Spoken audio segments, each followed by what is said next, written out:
Positivamente saludable, porque lo bueno debe ser para todos. Positiva Compañía de Seguros S.A., en la búsqueda de nuevas formas de promoción y prevención en factores psicosociales, trae para sus empresas afiliadas el modelo Positivamente Saludable, el cual fortalecerá la gestión empresarial relacionada con la salud psicosocial y la salud mental, de tal manera que logre un impacto en el mejoramiento de los factores y competencias colectivas de empresas y trabajadores en su entorno, en el rendimiento laboral y en general en la sostenibilidad económica y social, cumpliendo y superando los requerimientos legales. Este modelo es exclusivo de Positiva y pueden acceder todas las empresas y trabajadores afiliados, combinando y flexibilizando la utilización de canales presenciales y virtuales. Acompáñanos en este recorrido. Para iniciar, el modelo Positivamente Saludable orienta acciones desde el proceso de identificación del nivel de desarrollo psicosocial de la empresa según los resultados de la batería de evaluación del riesgo psicosocial propuesto por el Ministerio del Trabajo y otras fuentes como encuestas de clima, datos epidemiológicos y otros. Una vez identificados los riesgos, el modelo propone una ruta de actuación basada en las necesidades de las empresas, cumpliendo con la normatividad actual desde la implementación de los protocolos de intervención hasta el desarrollo de acciones organizacionales y del factor humano, este último con el fortalecimiento de diferentes competencias bajo 4 ejes estratégicos: desarrollo personal, vida y salud, vida y familia y psicoeducación. De esta manera se potencializarán ambientes y entornos sanos, seguros y mentalmente saludables. Positivamente Saludable, dentro de sus estrategias, cuenta con el programa Máster que contiene 13 competencias que potencializan el desarrollo del ser y mejoran el factor humano de las organizaciones. Además, se articula con las estrategias técnicas propuestas en las acciones de intervención, dando respuesta a los retos y exigencias psicosociales y en salud mental que hoy tienen las empresas hacia una transformación productiva, sostenible y emocionalmente saludable. Con el programa Máster aprenderás a fortalecer en el eje de desarrollo personal la autoconciencia emocional, la autorregulación, el pensamiento positivo, la gestión del cambio y la gestión del tiempo. En el eje vida y salud desarrollarás tus hábitos de autocuidado con Cuídate, come bien, muévete y duerme bien. En el eje vida y familia aprenderás a conciliar trabajo a distancia y familia. Y por último, en el eje de psicoeducación aprenderás a gestionar el estrés, cuidar tu salud mental y prevenir el consumo de sustancias psicoactivas. Te invitamos a compartir con nosotros esta gran experiencia y construir juntos el presente y el futuro que necesitamos. Bienvenidos.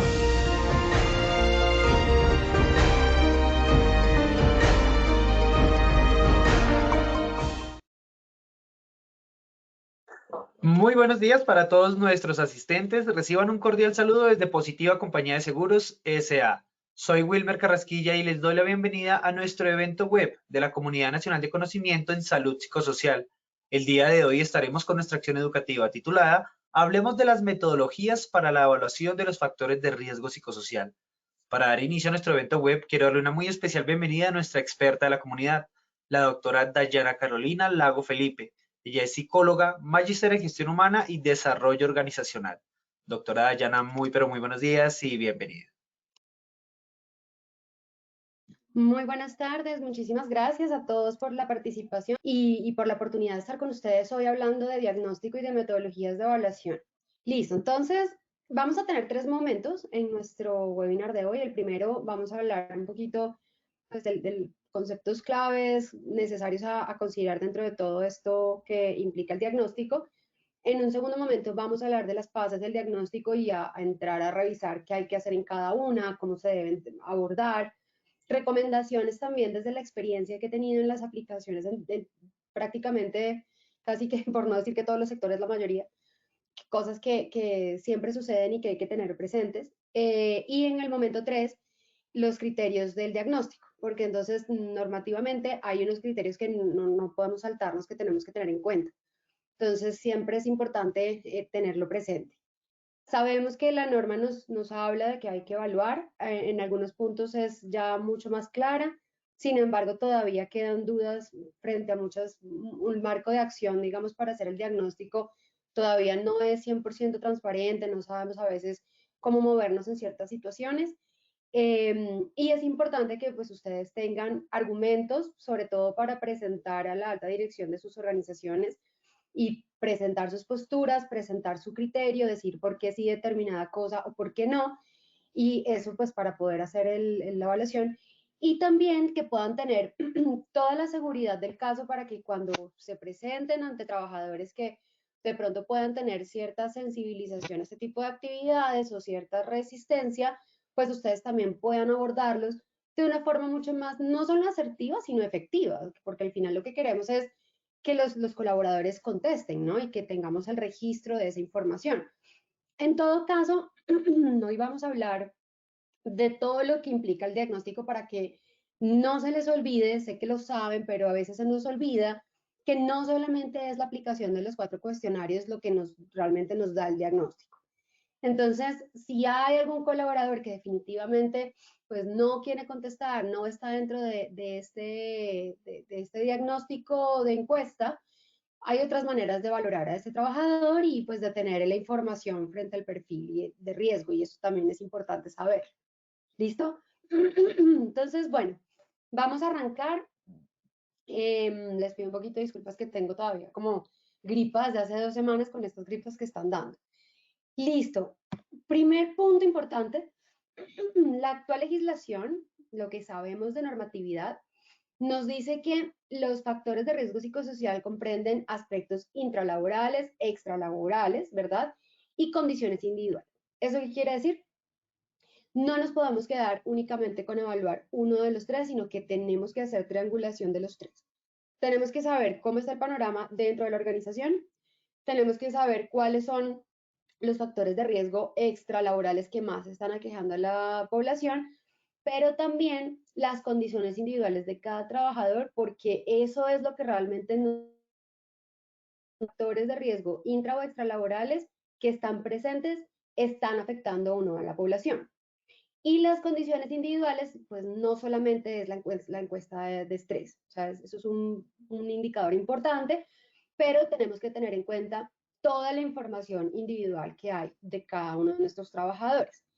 No es lo mismo, eso lo hemos dicho en varias oportunidades, una persona que tiene, por ejemplo, una persona con una enfermedad crónica en casa, que el cuidado depende del trabajador, el estrés del trabajo, los factores intralaborales no le van a afectar igual a esta persona que de pronto a la persona que incluso vive sola. Tienen condiciones individuales completamente diferentes. No es una mejor que la otra. Cada una tiene, de por sí, tiene sus factores de riesgo. Pero por eso les digo, la manera de afrontarlo va a ser distinta, la manera en cómo les afecta va a ser distinta. Entonces, lo primero que hay que hacer, y no importa qué tan grande es la organización, es conocer a la gente. Eso es algo necesario que hay que hacer. ¿Listo?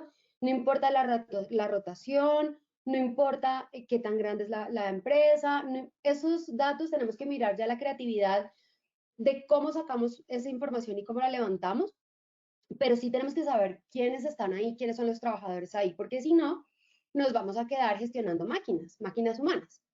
Y eso no es lo que queremos, ¿sí? Es decir, sabemos que la máquina 1 es un ingeniero que está en la línea de producción número 2 y se encarga de afinar estándares de calidad en la producción. Eso es una máquina, porque es una máquina que me está dando un perfil funcional, cumple unas tareas, cumple unas funciones y tiene un producto con unos criterios de calidad. Eso es una máquina. Diferente a si yo a esa máquina le pongo nombre y apellido, sé cuántos años tiene, sé cuáles son sus dolores, sé qué le preocupa, sé cuáles son sus miedos, sé cuáles son sus motivaciones, sé cuáles son sus problemas y cuáles son sus intereses para poderlo ayudar y para ver cómo está este señor dentro de esa línea de producción. Ya no es el ingeniero Juan, es Juan, la persona Juan, es el papá Juan, es el abuelo Juan, es el señor Juan, es una persona, ¿verdad? Entonces, lo importante para arrancar, ¿y por qué les estoy haciendo esta reflexión? Ustedes dirán, bueno, eso es obvio. El tema es que cuando aplicamos la batería, eso se nos olvida porque nos volvemos muy mecánicos en el ejercicio.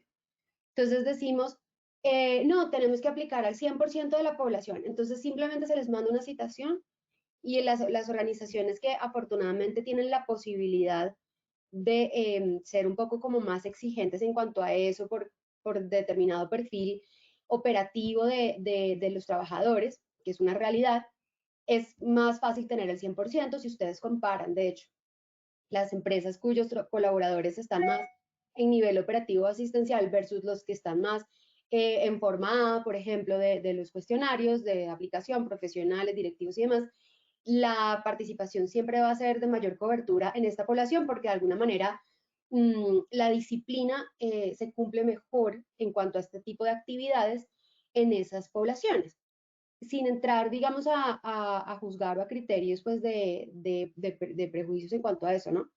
Lo digo es porque realmente es el comportamiento que se observa. Entonces, si nosotros tenemos la suerte de contar con ese estándar donde la gente diga, es que tengo que, es una directriz, no puedo negarme, no puedo decir que no, me toca sí o sí, y la gente va y responde, y a veces responde con la verdad, a veces no, en fin, tenemos una buena cobertura, pero entonces empezamos a ver que simplemente estamos cumpliendo con un listado de asistencia y estamos cumpliendo con cupos, con ya llegó Juanita, la de mercadeo, entonces check, ¿quién me falta del equipo de Juanita? Faltan 3, check, check, check. Y eso es lo que hacemos. Luego sacamos todos esos resultados, los pasamos por un programa, por un Excel, los formulamos y sale el perfil de riesgo y luego nos entendemos es con los datos ya con los perfiles de riesgo y se nos olvida que ahí hubo unas personas que estaban respondiendo y que estaban poniendo esos datos ahí. Y luego entonces sacamos las estadísticas de 77% de la organización son mujeres, 45% de la antigüedad es mayor a 10 años, y comenzamos a leer datos, pero no estamos analizando ni interpretando. Se nos olvida cruzar información con las condiciones individuales. Se nos olvida revisar y antes en el prediagnóstico de nuestra clasificación de los grupos, comenzamos a llamar por lista de áreas o por lo que es más fácil para la organización, pero no hacemos un ejercicio juicioso de preguntarnos qué quiero saber yo con esto, qué es lo que yo quiero. Por ejemplo, si una de mis poblaciones más sensibles son los conductores de la organización, ¿verdad? Porque de pronto es una población con unas necesidades especiales, una población que poco tocamos, miércoles, voy a, en vez de unirlos a todas a áreas diferentes, voy a hacer un grupo para solamente los conductores para yo poderlos evaluar y poder entrar y ver qué resultados hay ahí, ya luego de leer las necesidades y las condiciones que tiene ese grupo. Entonces, a lo que voy es que tengamos un poquito de conciencia antes de arrancar el diagnóstico de qué es lo que queremos saber, quiénes son las personas que van a contestar y cómo esa información que me va a dar ahí el dato la puedo relacionar yo con esa información. Muchas veces he tenido que hacer el diagnóstico o incluso el análisis de los resultados de un diagnóstico, a veces un poco como a ciegas de esa información individual o del detalle de las características del grupo al que se le está aplicando, al que se le está haciendo la evaluación. Y de verdad es bastante diferente lo que uno puede decir como profesional de esa población, que de alguna manera es un poco como general, uno no puede entrar a generar detalles versus grupos que son más cercanos al trabajo diario del profesional, con el que he podido compartir más, al que conozco y que puedo ir clasificando y reuniendo la información de acuerdo a las necesidades que hay dentro de esa población. Son dos panoramas distintos para evaluar y para hablar y tener información. Y les aseguro que la mejor manera de hacerlo es esta que está acá, que es sentarse primero y saber quién es la población, qué necesidades hay, qué es lo que está pasando, cuáles son las quejas, cuáles son los síntomas que hemos visto en las incapacidades y demás, antes de entrar y decir, vengan todos para un salón, se me sientan acá, responden todos y luego yo cojo toda esa información, la paso por un programa y tengo los resultados. Hay que tener cuidado con eso, porque de verdad, digamos que no es que le estemos haciendo mal. Igual vamos a tener el perfil de riesgo, igual va a ser provechoso, igual nos va a dar información, pero lo que sí es que vamos a perder información valiosa y vamos a perder puntos de contacto con la población. Vamos a perder toques que podríamos estar haciendo, que podrían ser muy efectivos porque irían a la yugular de la necesidad de la gente y que de verdad nos va a impactar en el resultado del nivel de riesgo en la siguiente medición, versus ir como a lo general y decir, no, bueno, la tendencia es esta, el nivel de riesgo con mayor personas es este, y los dominios y las dimensiones que más personas en nivel alto tienen son estos. Eso sirve, pero nos estamos quedando cortos. Entonces la reflexión es para todos, incluyéndome porque a veces el tiempo pues nos juega en contra cuando queremos hacer el ejercicio completo, pero sí es el llamado a que se busque hacer de una manera mucho más exhaustiva ese análisis. Entonces, bueno, esa reflexión importantísima.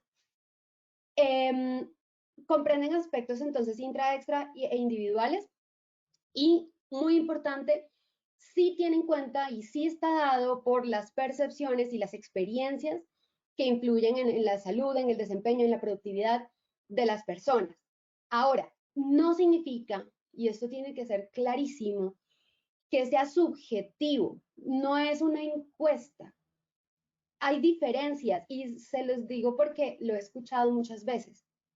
No es una encuesta, ¿ok? Son cuestionarios con preguntas que no necesariamente responden a la opinión de la gente como tal. Es un instrumento, es una batería de instrumentos porque tiene varios instrumentos, ¿verdad? Estoy hablando de nuestro instrumento, que en efecto claramente tienen que ver con la percepción y la experiencia, porque le estás preguntando a una persona, pues, cómo puntúa o qué, o cada cuánto se da determinado comportamiento dentro de la organización.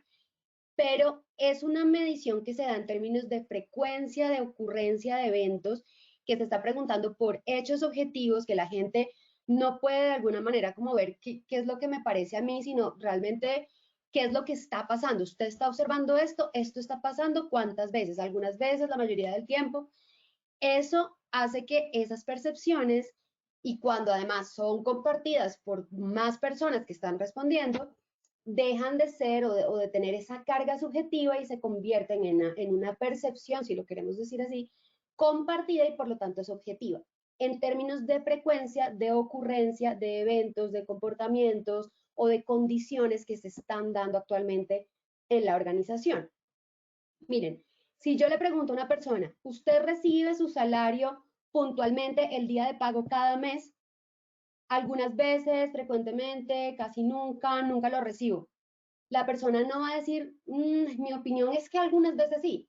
La persona va a responder, sí, definitivamente sí lo recibo, o algunas veces no, la mayoría del tiempo sí, pero es una pregunta que está hablando de un hecho que es observable. Y al ser un hecho observable, puedo medir la frecuencia en que ese hecho se presenta, cuántas veces yo lo veo, ¿verdad? Y eso me va a cuantificar el comportamiento y me va a decir, si se presenta muchas veces, estamos bien, en ese ejemplo, si se presenta pocas veces, estamos en riesgo. Entonces, tenemos como esos parámetros y esos estándares para medir la ocurrencia de esas condiciones, situaciones y comportamientos que se están presentando, que se están evaluando. Hay previamente un estudio, ¿verdad? Esto salió de una validación, salió de muchas muestras de personas de diferentes sectores y condiciones en las que se probó el instrumento, de la mesa de expertos, donde se valoraron los reactivos y todo lo que conlleva cada una de las preguntas, y pues como tal, como cualquier instrumento psicométrico, pues tiene sus indicadores de varianza y sus indicadores de confiabilidad, y por eso les puedo decir que tenemos ya que empezar a hablar en términos de instrumento de la batería y no de encuesta, ¿vale? No es una encuesta. En la encuesta simplemente es, usted pregunta qué le parece y si ya, saco promedios, 7 personas dijeron que les parecía, 8 personas dijeron que no, el 100% es tanto, y entonces el porcentaje de personas que dijeron que sí fue tanto. Y entonces esa es la encuesta de aceptación. Ese instrumento también es válido y ustedes lo pueden usar si quieren complementar la información acá para averiguar más cosas. Pero la batería no es una encuesta, es un instrumento de medición, ¿ok? Psicométrico, ¿listo? Entonces aquí tenemos eso muy claro. Por esa razón es que tampoco puede ser aplicado por cualquier persona. Hay un perfil que es el psicólogo especialista porque es la persona que por formación tiene las competencias para poder levantar información utilizando un instrumento psicométrico, ¿ok? Y sobre todo porque no solamente es coger el manual, sacar cuentas, porque si no, pues cualquier matemático, cualquier persona con conocimientos en estadística lo puede hacer. Es por la interpretación de esa información, ¿ok? Y por lo que pasa durante la aplicación.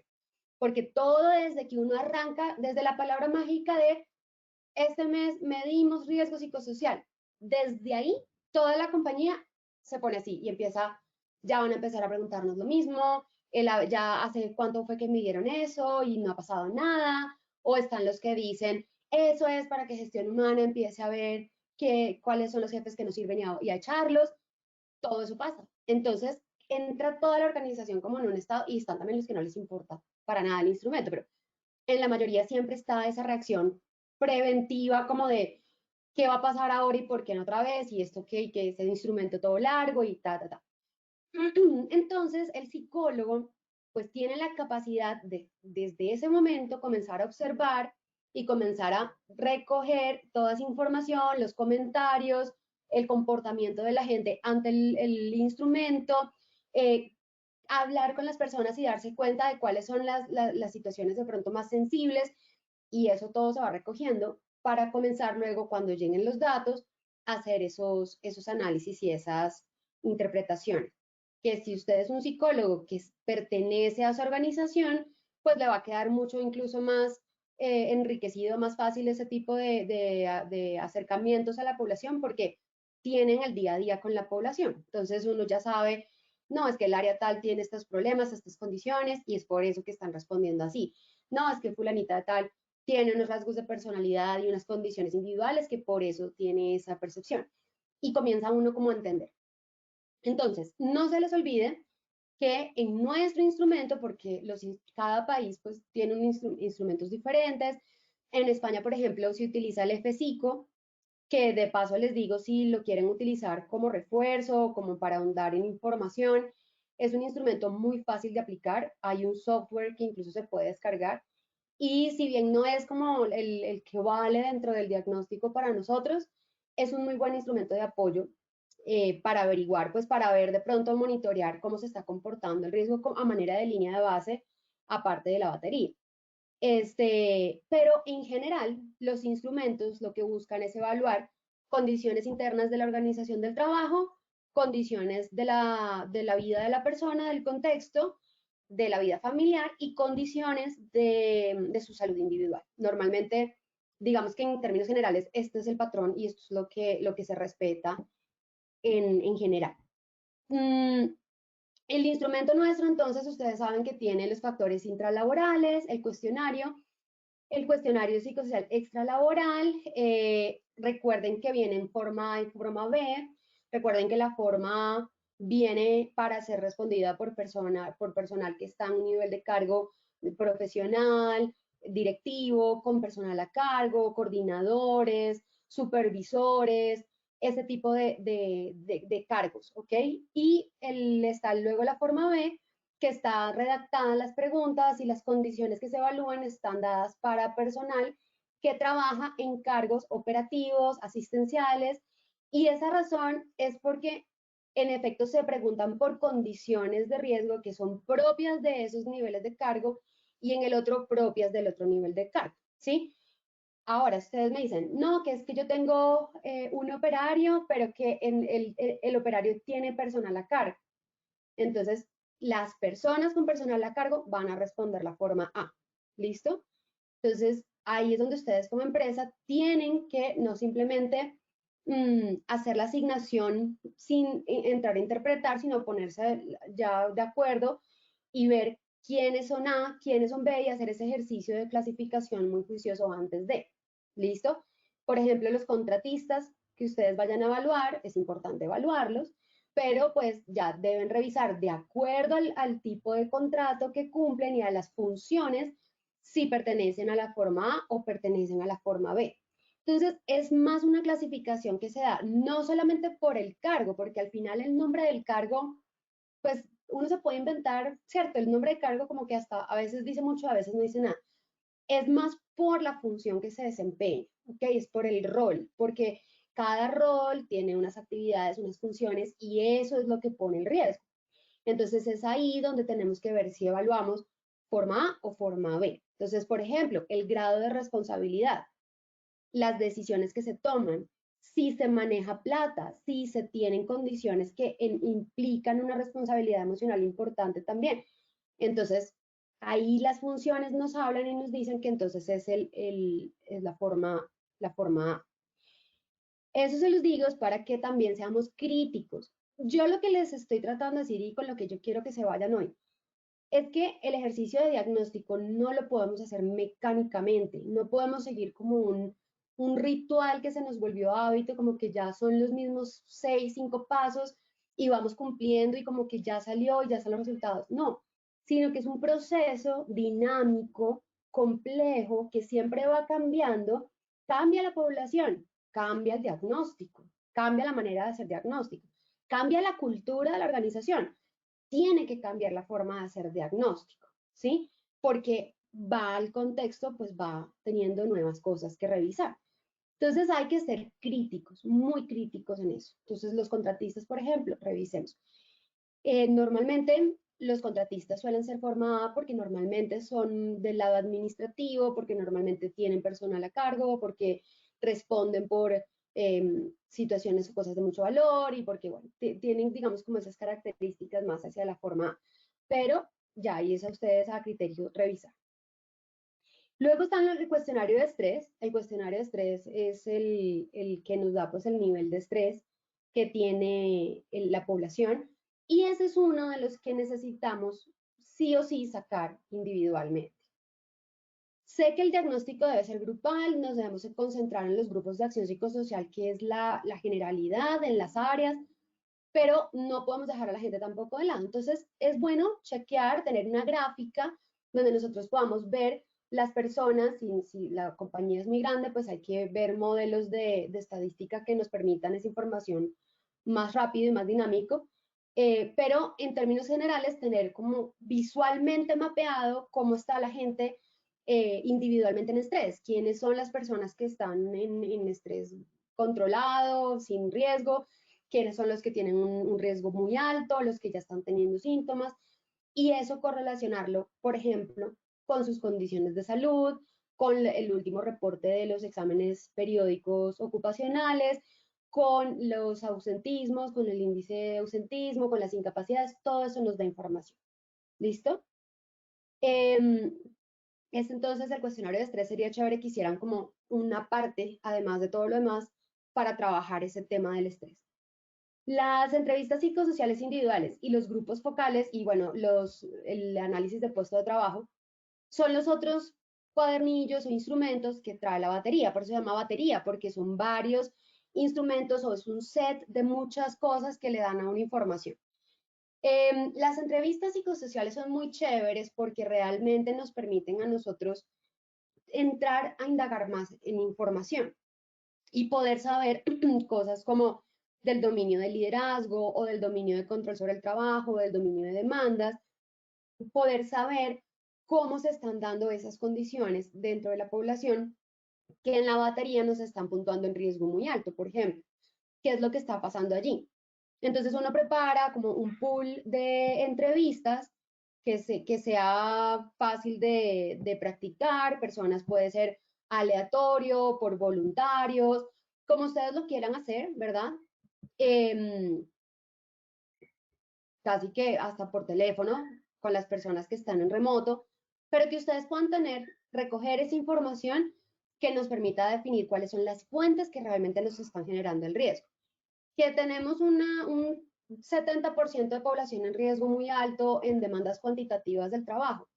Antes de decir hay una alta carga de trabajo y antes de apresurarnos a hacer un certificado de cargas laborales que digan eso, antes de también salir a evaluar cargas de trabajo, sentémonos a hablar con la gente. Entonces veamos cuáles son las áreas que mayor nivel de riesgo tuvieron en esa dimensión y saquemos un aleatorio de personas, una muestra con la que podamos sentarnos a hablar y con la que podamos hacer estas entrevistas.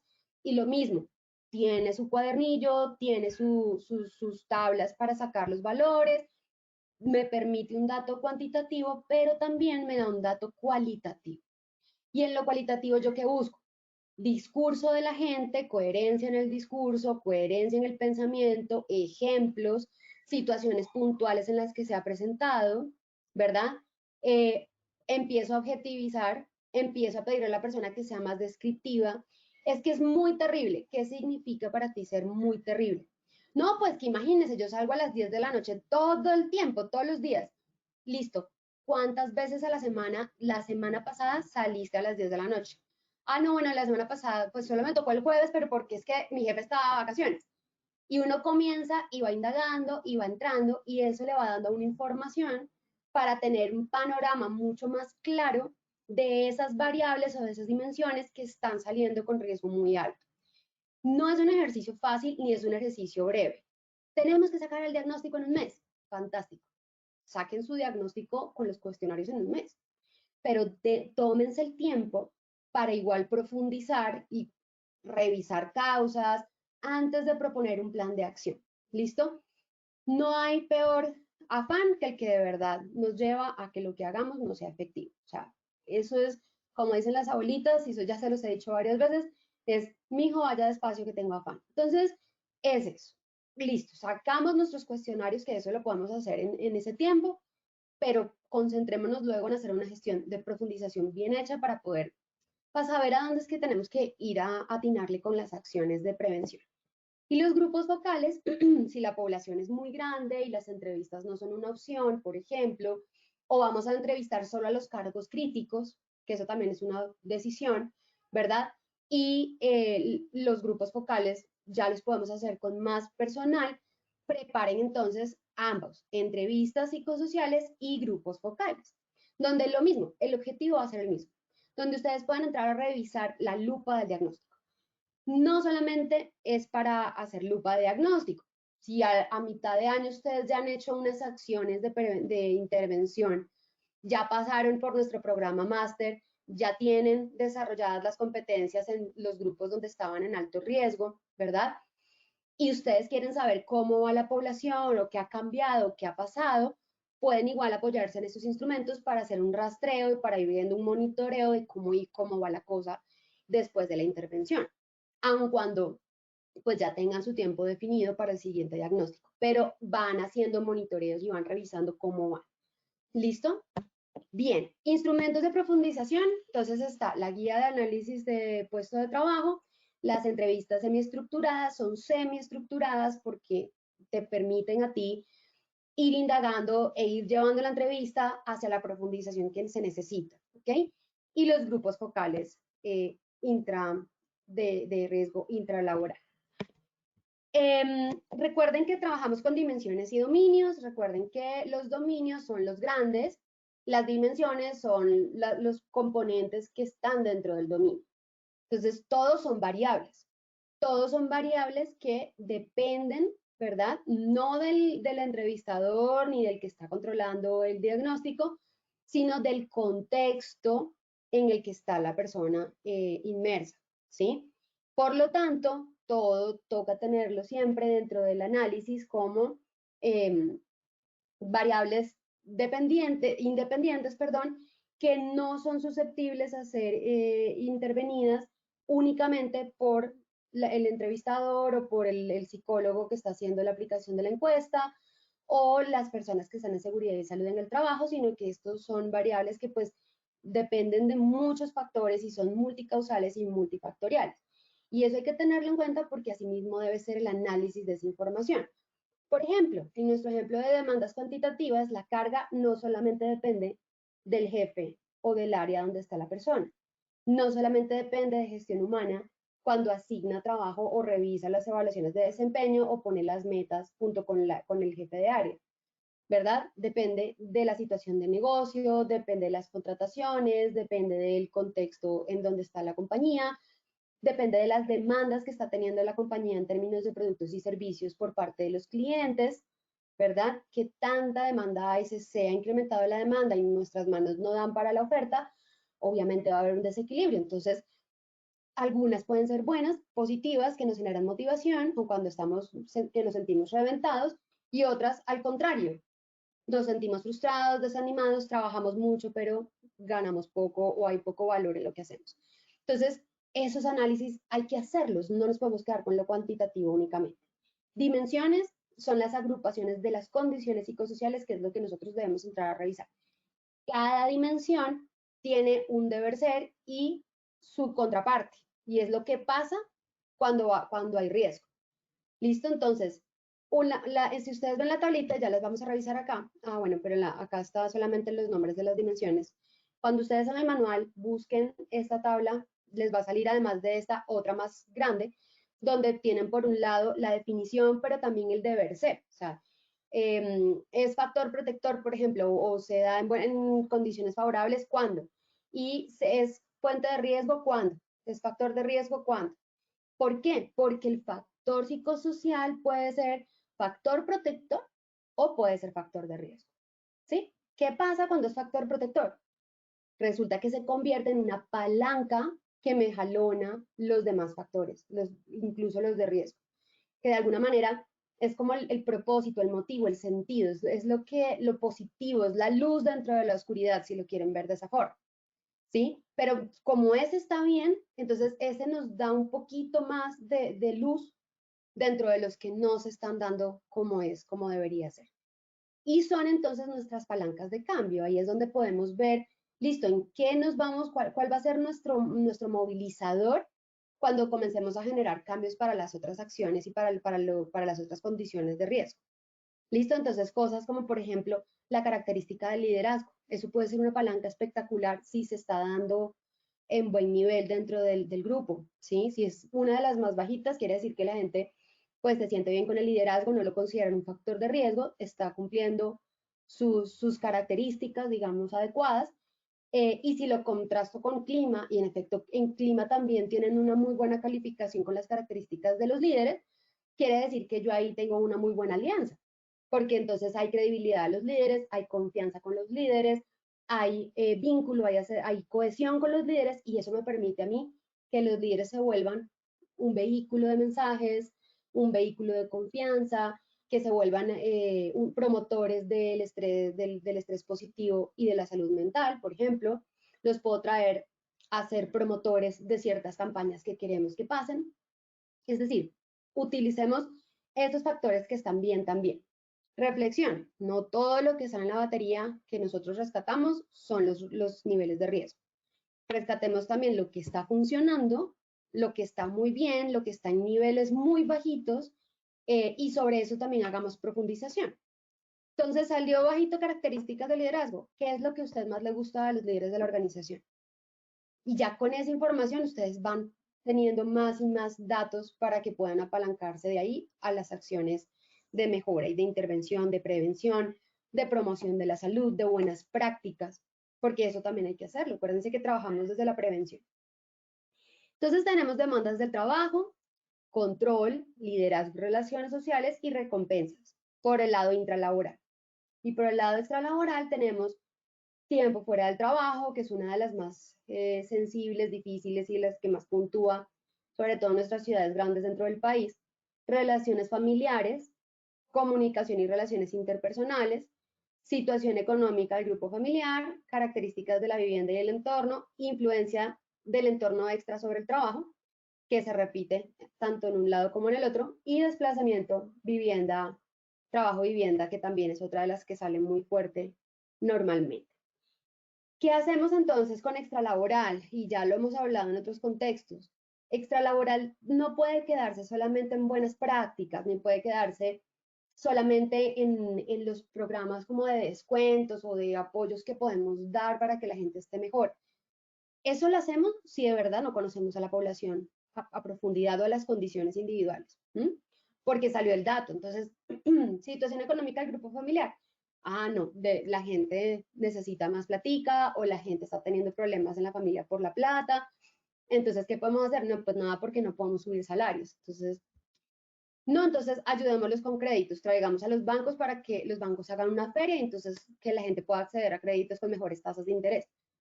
Venga, pero si el problema de su población de pronto al revés es de endeudamiento, de cartera, ¿verdad? O de hábitos financieros, o sea, si no sabemos qué es lo que está pasando y no profundizamos, comenzamos a dar un montón de cosas que de pronto a la gente no solo no le van a servir, sino que la gente sin saberlas aprovecha y pueden ser incluso más perjudiciales para las personas, ¿sí? Claro, no, ellos no se van a volver a decir el colmo usted de empresa que me trajo para acá un crédito y ahora yo ya no puedo pagar ese crédito y estoy más endeudado que antes. Pues no, ¿sí? De pronto les va a parecer hasta chévere.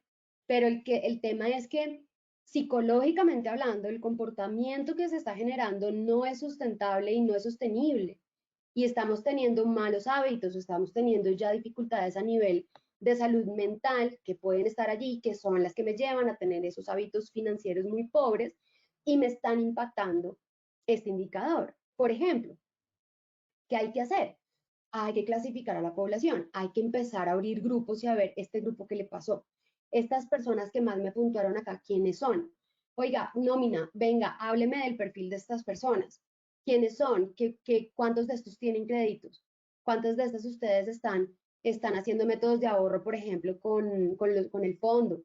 ¿Qué es lo que está pasando? Y esa es ya la caracterización y el análisis que me dice a mí, ok, ¿qué es lo que más le sirve? Un programa de educación financiera, por ejemplo, que en alguna entidad lo trabajamos y a la gente le gustó mucho porque en efecto iba directo al comportamiento, no solamente iba al bolsillo, porque si usted tiene plata en el bolsillo, pero no tiene el hábito de la administración adecuada, pues eso no le va a durar nada. Entonces, es eso, es ir a ver qué necesitamos. Y en extralabores son muchas cosas así las que se pueden hacer. Lo mismo en comunicación y relaciones interpersonales, en relaciones familiares. Nada más con revisar la situación del grupo familiar, los divorcios, las personas que viven en pareja, los que viven solos, los que tienen personas a cargo, los que tienen hijos, por ejemplo, de diferentes matrimonios. Ahí hay muchos factores extralaborales que se pueden empezar a identificar. Género, por ejemplo, la identificación de género, que eso nos impacta en relaciones interpersonales. ¿Sí? Ese tipo de cosas. Bien, tipos de información que se pueden encontrar, datos descriptivos en la ficha de datos generales, datos cuantitativos con interpretación cualitativa del intra y el extralaboral. Son cuantitativos porque el inicial que me da es cuanti, pero yo le puedo dar una explicación cualitativa. Y eso es lo que tenemos que buscar. ¿Cuál es la interpretación cualitativa que tiene el dato que yo estoy obteniendo del instrumento? En la información cual y cuantitativa es al revés, y es en los otros instrumentos que apoyan la batería. Entonces, yo arranco por lo cualitativo, que es el discurso de la gente, ¿verdad? Lo que me dicen, y termino por sacar una interpretación de ese dato hablado, de la palabra, la puedo llevar a dato numérico. Entonces, es cual y cuanti. ¿Listo? Los tres son absolutamente necesarios para el diagnóstico completo, para tener el diagnóstico integral. Los niveles los conocen, no me voy a detener acá. Tenemos desde bajo y despreciable, que es que no hay riesgo, hasta muy alto, que es de verdad las personas que ya comienzan a tener signos o síntomas dentro de su salud mental derivado del estrés. Los de riesgo medio es importante que tengan presente que estos señores no se van a quedar ahí. Si yo estoy en riesgo medio hoy, mañana me puedo pasar a alto. Entonces es nuestra responsabilidad ver de qué manera logro yo impactar esa población para bajarlos en vez de que se suban por sí solos. ¿Listo? Y con condiciones de buenas prácticas, promoción de la salud. Revisemos qué podemos hacer para esta población específicamente. ¿Qué quiere decir? Que yo sí tengo que tener en cuenta quiénes son. No solo las áreas, que es muy importante trabajar por áreas y por grupos. Ahí es donde está la columna vertebral. Pero sí necesito saber de esas áreas donde hay más número, por ejemplo, de personas en riesgo medio, yo necesito saber quiénes son, porque de ahí del análisis individual que yo también pueda sacar, es que puedo entender el diagnóstico y sacar la información. Que yo no me voy a sentar con el uno a uno a intervenirlos, clarísimo que no, pero sí me da información de lo que está pasando en ese grupito de personas que están, por ejemplo, en riesgo medio en este caso. Uso de los resultados. Tenemos que hacer entonces la identificación y la evaluación de los factores de riesgo. La vigilancia epidemiológica de los factores de riesgo psicosocial. Hay que hacer vigilancia, es el último recurso, no es por donde arrancamos, pero hay que tenerla, hay que hacerla, hay que estructurarla, porque siempre, a diferencia de otros factores, siempre vamos a tener que tener vigilancia epidemiológica de riesgo psicosocial, porque donde hay personas hay riesgo psicosocial. Puede que el riesgo químico no esté en la empresa, no sea una razón de preocupación para la empresa, pero el riesgo psicosocial siempre va a estar en la empresa. Entonces, si no lo tienen, vayan estructurando su programa, su sistema de vigilancia, porque sí es una necesidad. El análisis psicosocial en procesos de determinación de origen de enfermedades, eso es clave que ustedes deben tener la información, la estadística a la mano, lo suficientemente depurada y entendible para que en tal caso que se requiera una calificación, ustedes puedan tener allí la información que se les solicite y esa persona pues que tiene además el derecho, tenga acceso a esa información. Análisis psicosocial en reubicación laboral, fundamental. ¿Por qué? Y no solamente es para saber si se hace o no reubicación, es para saber a dónde me llevo yo a esta persona. ¿Qué le pongo a hacer? ¿En dónde lo ubico? Hay que saber cuál es el análisis psicosocial del grupo a donde yo la pienso llevar. Y las condiciones de la persona, las condiciones individuales para saber si cuando yo la ponga en ese grupo va a ser un buen match o definitivamente no es el lugar para ella, porque puedo empeorar, agravar la situación o del grupo o de la persona.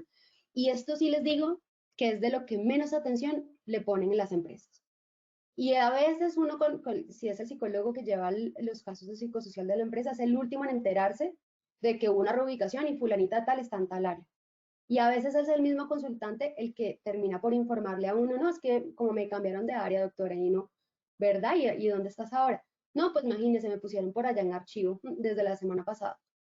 Y uno comienza a pensar y uno dice, miércoles, pero en archivo, aislamiento, está en condiciones tal, el jefe es tal, y uno dice, miércoles, de pronto pues no era como la mejor, pero bueno, la mejor idea, pero vamos a ver qué pasa.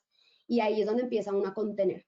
Y empieza, se botan una serie de situaciones que empiezan a pasar y uno tiene que entrar a intervenir y a contener y a revisar adaptación y no, es que la persona es difícil, es que esta persona es muy conflictiva, es que, y no nos estamos dando cuenta que el contexto que estamos poniendo pues está generando riesgo y no está solucionando mucho las situaciones. Eso pasa y eso es riesgo psicosocial. No necesariamente es las 5 variables que salieron en las 5 dimensiones en riesgo muy alto de la batería, es ese tipo de cosas también. Diseño, implementación y evaluación de medidas de intervención, diseño, implementación de promoción y prevención. Eso es lo que sacamos nosotros. En estos 5 minuticos que nos quedan, voy a darles rápidamente las fases. La primera es la planeación del diagnóstico. Planeen, ya lo hablamos. No hagan esto sin conciencia y sin criterio. Planeen, organiza la población, define cuáles son los grupos, cómo los va a meter, en qué grupos, quiénes van a responder con quiénes, cómo va a organizar usted los análisis, qué preguntas tiene, cuáles son sus hipótesis, porque al final esto es un instrumento, pero el criterio es del profesional. ¿Cuáles son las hipótesis que usted se va a responder con esto? Firma de consentimiento informado. Clarísimo, ¿verdad? Pero no siempre se hace. O se hace al final del proceso. Se nos olvidó el consentimiento, no importa, aquí está la lista de personas, vaya y recoge las firmas de las personas que respondieron. Y a veces pasa. Entonces hay que ser más críticos en ese sentido. La sensibilización y el prediagnóstico, ambas, y esa es la pregunta del sondeo, digamos que las dos son correctas, pero arrancamos por sensibilización para que lo tengan presente. Si bien se pueden ir haciendo de alguna forma paralela, sensibilización tiene que ser tal vez como lo primero en lo que tenemos que pensar cuando nos levantamos esa mañana y decimos, hoy decido que vamos a arrancar a hacer diagnóstico, entonces arranquen por la sensibilización. Y la sensibilización no solamente es decirle a la gente, vamos a evaluar, tenga en cuenta esto, estos son los grupos que van a participar en tal fecha, va más allá de eso, porque eso es informar, no sensibilizar. La sensibilización lo que nos lleva es a que la gente quiera responder el instrumento y es difícil llevar a que la gente quiera. Pero cuando usted sensibiliza es que usted le dice a la gente, les toca el corazón, les toca la razón y la gente dice, miércoles, la verdad es que es harto porque son muchas preguntas, pero como que esto sí es importante.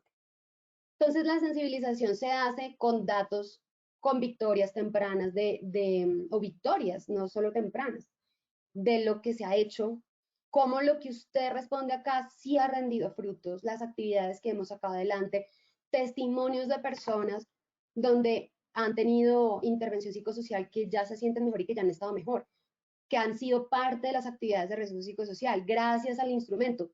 Muestren resultados. Si usted muestra resultados, la gente confía y quiere participar. ¿Sí?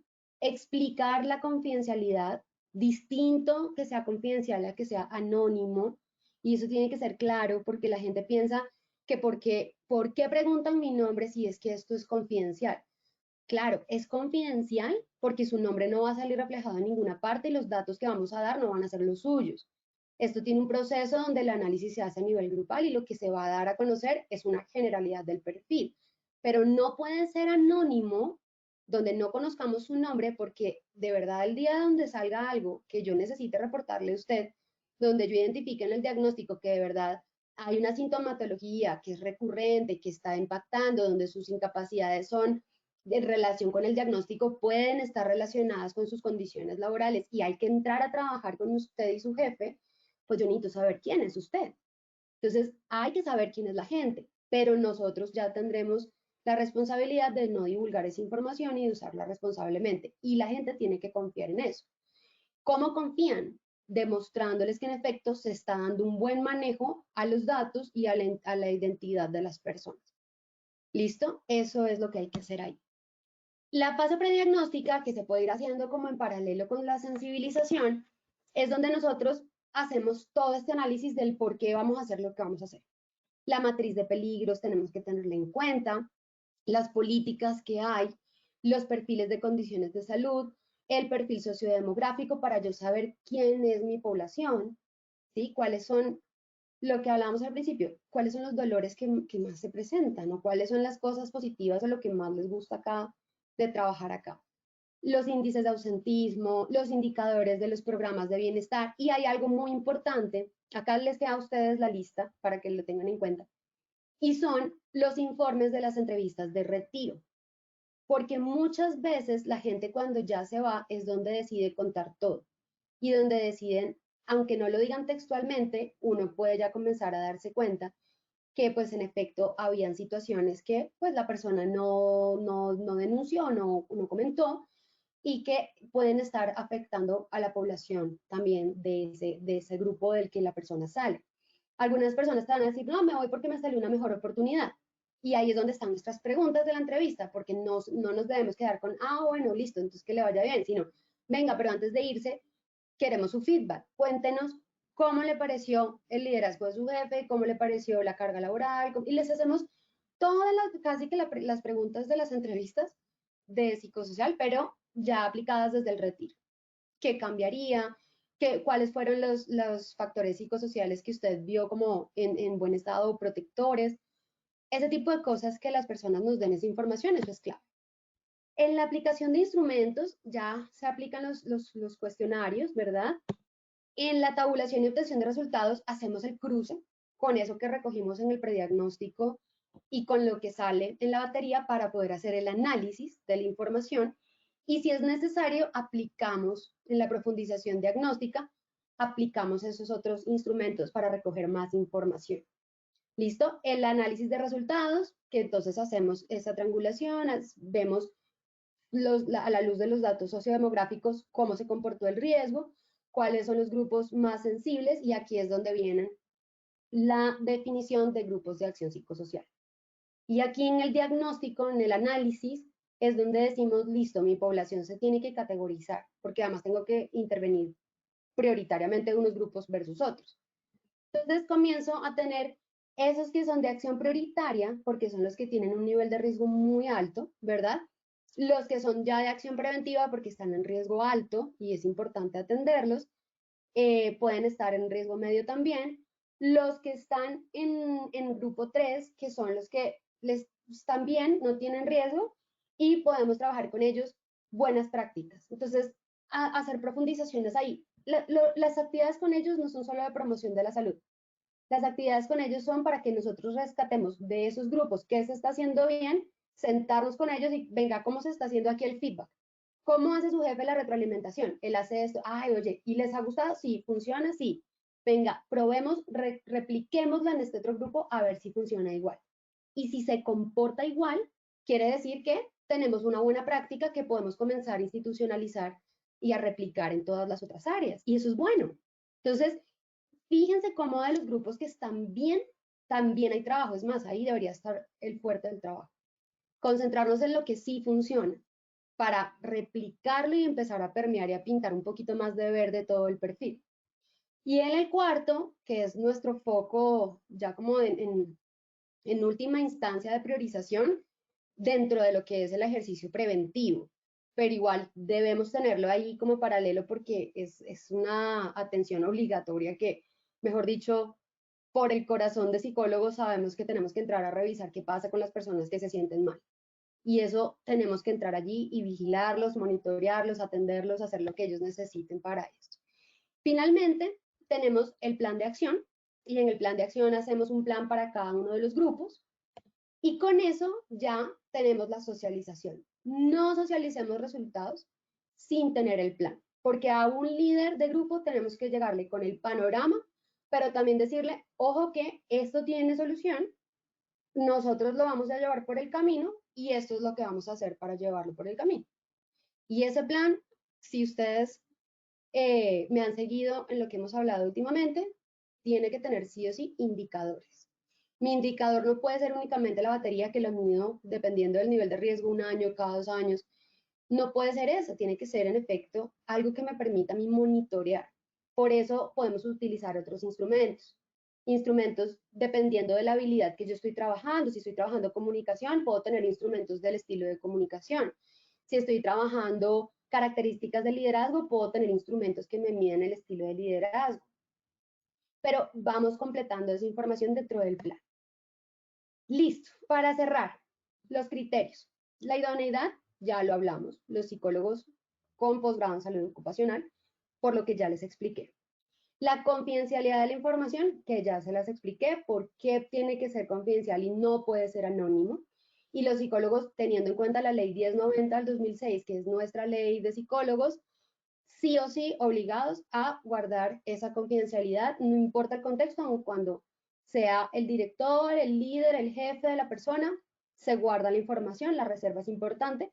Ya pues en las condiciones legales excepcionales ya eso es otro cuento, pero sí debemos guardar esa confidencialidad.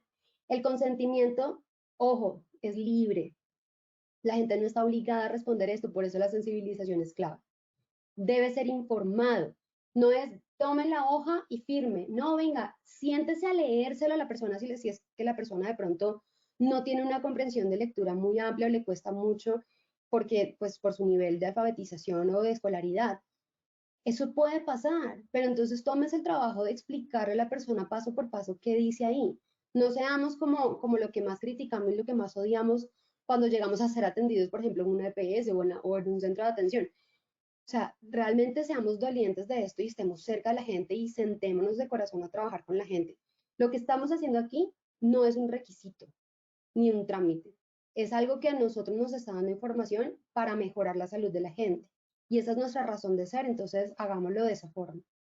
La información que se suministra tiene que ser clara, debe ser previo a la aplicación y se tiene que establecer siempre la firma clara para garantizar que la persona leyó, entendió y de alguna manera pues aprueba la aplicación de los cuestionarios. La periodicidad debe realizarse de forma periódica, pero ¿de qué va a depender eso? Pues del nivel de riesgo. Y eso está en la ley, en nuestra resolución 2404 del 2019, donde se define que se va a hacer anualmente para aquellas empresas que tengan un riesgo alto, muy alto, y las demás, pues sí, de forma periódica puede ser cada 2 años, cada año y medio, 18 meses, dependiendo del plan de trabajo también. Sean críticos con eso. ¿Sí? No midan por medir, es que no hemos medido este año, pero ¿para qué vamos a medir si no hemos hecho intervención? Hagamos críticos el trabajo. La aplicación virtual, como saben, está en proceso, todavía no es una realidad, ojalá pronto. Y los logros que esperamos tener, pues es un perfil sociodemográfico, si lo hacemos completo, ojalá. La calidad de vida y el trabajo, pues el equilibrio va a mejorar y vamos a tener una identificación de factores de riesgo que nos den información, que no sean cosas nada más, un dato allá que en un cuadro o una presentación que luego no estamos gestionando y no estamos manejando. Estos datos se gestionan, entonces tengámoslos siempre a la mano y trabajemos con ellos para verlos también cómo van cambiando. Tengan los históricos, revisen los históricos de las áreas. Miren en las áreas donde han trabajado determinados programas cuáles han funcionado más, cuáles han disminuido el riesgo y cuáles no tanto. Este tipo de cosas les dan más datos. Y la custodia, recuerden que la custodia de la aplicación lo tiene que tener la IPS que presta los servicios, si lo están haciendo por IPS, o si el psicólogo es de la organización, pues el psicólogo que lo aplicó. ¿Listo? Eso es muy importante. Listo. Gracias por el tiempito adicional. Muchísimas gracias entonces a todos. Nos vemos en una próxima oportunidad. Doctora Dayana, muchísimas gracias por tu intervención y por compartir con nosotros este importante espacio académico. Esperamos verte muy pronto. A todos nuestros asistentes, muchísimas gracias por acompañarnos en la acción educativa de hoy. Los invitamos a que conozcan nuestro portal Posipedia, donde encontrarán todas nuestras comunidades de conocimiento y mucha más información para que sigan conectados con nuestro Plan Nacional Multimodal. También en www.posipediatalleresweb.com podrán acceder a nuestro cronograma de eventos virtuales. Recuerden que el certificado de este evento se generará de 1 a 8 días hábiles después de terminada esta acción educativa y podrán acceder a él por medio de nuestra plataforma positivatravesía.com. Los dejamos con el siguiente audio coaching. Que tengan un muy buen día.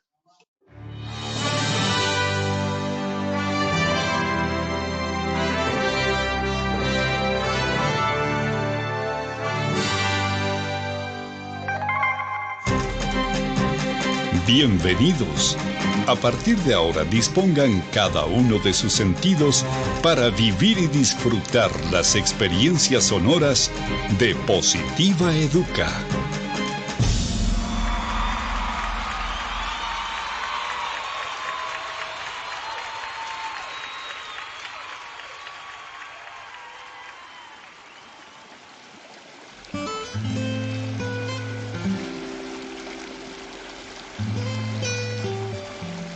Agua, conjunto de gotas cristalinas y de consistencia liviana, tan transparentes como la verdad, complacidas de unirse para hacer un mar de oportunidades y ofrecerse sin reservas a todos los espíritus sedientos de gozar una buena existencia.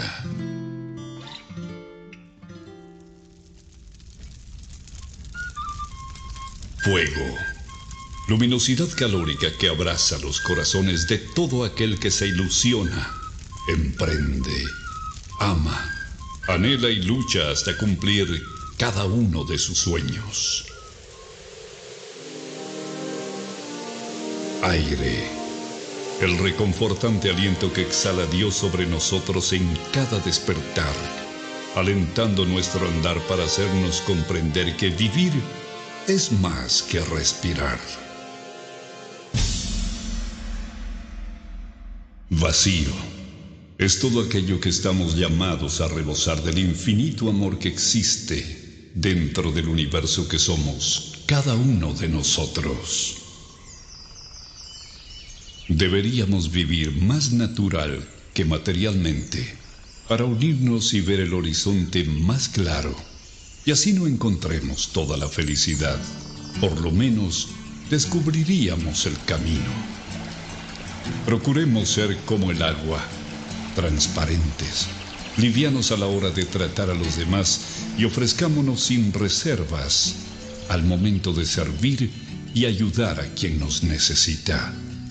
Seamos luminosos, amigables y calurosos como el fuego, abrazando los momentos de necesidad, soledad y frío en las personas que están a nuestro alrededor. Si fuésemos como el aire, respiraríamos todo lo bonito que hay en los demás y exhalaríamos todas las cosas buenas que llevamos dentro, dejando atrás todos los malos sentimientos que nos aprisionan el corazón. Solo así sentiríamos en vida el verdadero vuelo de nuestras almas. Si nos arriesgáramos a descubrir y adentrarnos en el vacío del que nos hemos llenado, seguramente encontraríamos que allí es donde están algunas de nuestras barreras que nos impiden expresar todo lo valioso que tenemos dentro. Trabajar con toda la sensibilidad de nuestro ser nos brinda la oportunidad de aprender y practicar la esencial misión de nuestra vida, que es florecer. Trabaja con amor, Colombia vive positiva.